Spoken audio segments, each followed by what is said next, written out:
بسم اللہ الرحمن الرحیم۔ تصویر اور آواز کے دوستو السلام علیکم۔ ہم مسلمان ہیں اور ہماری زندگی کا مقصد خشیت الہی ہے۔ اگر ہمارے دلوں میں اللہ اور اس کے نبی کی محبت نہیں ہے تو کوئی کمی ہے۔ اللہ کی محبت اور اس کے حاصل کرنے والے جو اسباب ہیں وہ ہمیں جاننے چاہیے۔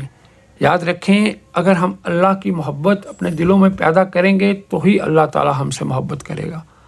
ہم اس کائنات کے خالق اور مالک کے شکر گزار بندے بنیں گے تو ہی وہ ہم سے محبت کرے گا۔ ہم اس کی عبادات کو عین بجا لائیں گے تو ہی وہ ہم سے محبت کرے گا۔ اگر ہم سرکش و گناہ گار بن کے پھرتے رہیں گے تو وہ ہم سے ناراض رہے گا، اور اللہ کی ناراضی ہمارے لیے مشکل پیدا کر دے گی۔